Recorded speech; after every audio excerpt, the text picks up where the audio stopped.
and for being the first union to endorse me this week.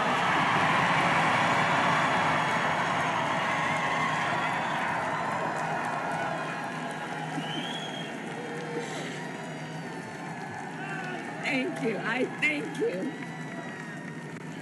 I thank you. And as you may know, I am a proud product of public education. Many of you know that my first grade teacher, Mrs. Frances Wilson, God rest her soul, taught me and educated me and encouraged me and inspired me. And years later, when I walked across the stage to receive my law school diploma, Mrs. Frances Wilson was in the audience. Yeah. Yeah. And that's who you are. I know who you are. I know who you are. This work is personal, and it is professional, and it is so critically important. And so it is because of Mrs. Wilson and so many teachers like her that I stand before you as Vice President of the United States of America. And that I am running to become President of the United States of America.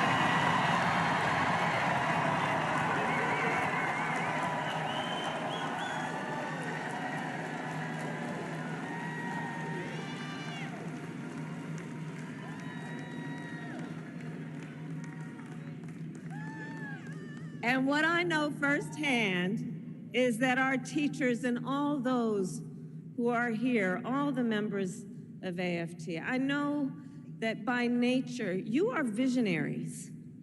You are focused on the future.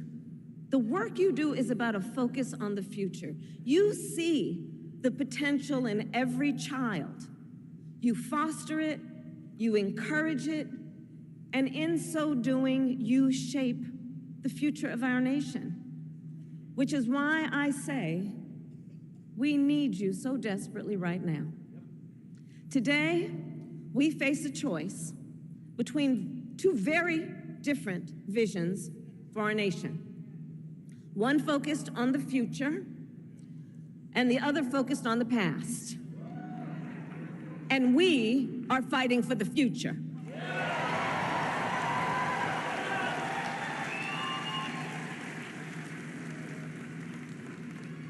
And in our vision of the future, we see a place where every person has the opportunity not just to get by, but to get ahead. A future where no child has to grow up in poverty, where every senior can retire with dignity, and where every worker has the freedom to join a union.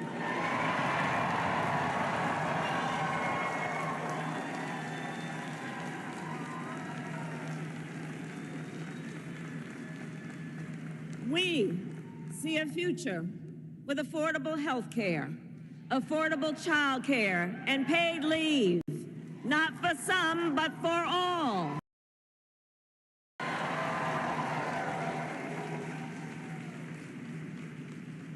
We see a future where every student has the support and the resources they need to thrive, and a future where no teacher has to struggle with the burden of student loan debt.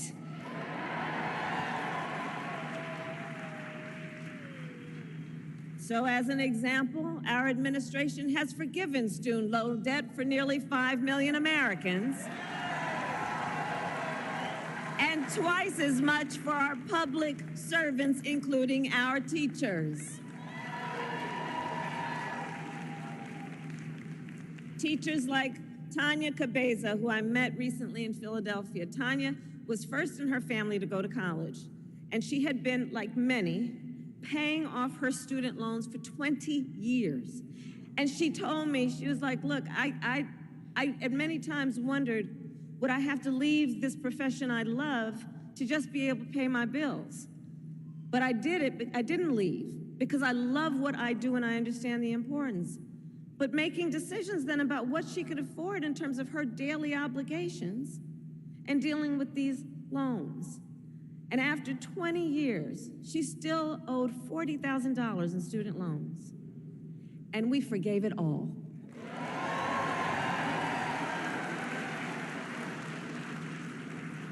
When she learned, she told me, she said, when she learned that her loans had been forgiven, she said, well, me and my children knew our lives had changed, and we were just dancing. So there we go. But we are clear-eyed as we work to build a brighter future and to move our nation forward. There are those who are really trying to take us backward. And you, I'm sure, have seen their agenda. Project 2025.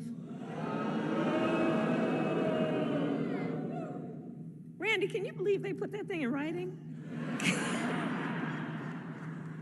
900 pages in writing.